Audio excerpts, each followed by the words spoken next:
6:52, time for the morning sprint. We start with breaking news from overnight of a tragic crash near Lake Delton. It happened on I-90-94. The State Patrol says a pickup truck going the wrong way slammed into a car and killed the driver of that car. They arrested the driver of the truck, an 18-year-old from Reedsburg, for driving under the influence. There were other people in the vehicles as well. You can read more about the story up on channel3000.com. Midwest Communications mogul Dewey Duke Wright has died at the age of 83. After 1958, Duke took over Midwest Communications and expanded its operations across 9 states with over 80 stations.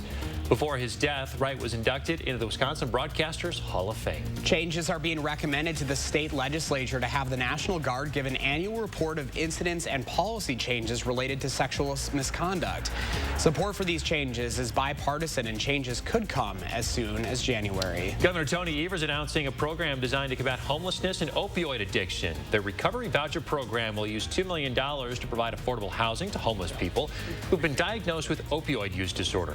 The program is funded by part of the money the state received from a nationwide opioid settlement. Expect to keep paying more for eggs. The Bureau of Labor Statistics says prices jumped nearly 50% this year through November. Some reasons: the avian flu reducing poultry flocks and rising feed and energy costs for producers.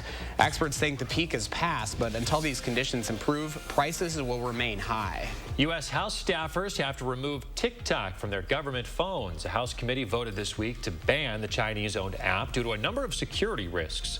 The FBI director said that he's concerned the Chinese government could use the app to control data collection. TikTok has previously claimed the security concerns are overstated. New York's second largest city still feeling the impacts of that major winter storm that swept across the country. Officials in Buffalo arresting 10 people for alleged looting during the blizzard. The ban on driving in Buffalo was lifted at midnight, as well as throughout western New York. Meanwhile, only 3 Buffalo residents remain without power at this hour, down from a high of 20,000 customers. More than 30 people have died from the snowstorm. That number is going up, too, in New York. Emergency crews started going door to door for wellness checks in areas they couldn't reach during the blizzard.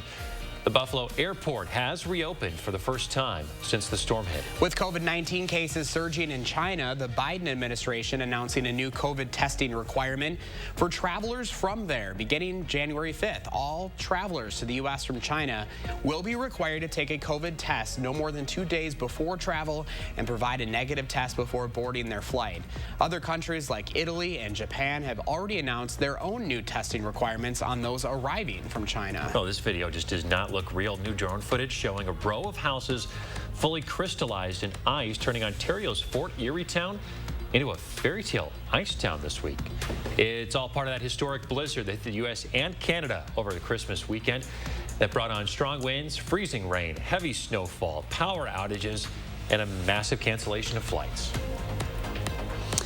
All right, that massive storm now is out of here, and we've got some mild weather on the backside of it, and visibility is not too bad. Most locations, a little bit of fog developed up toward Wautoma, where temperatures have dipped into the upper 20s. We'll look at partly to mostly cloudy skies. Might start to see a little bit of drizzle or even a passing shower. See a few snowflakes and sprinkles up there in northern Wisconsin.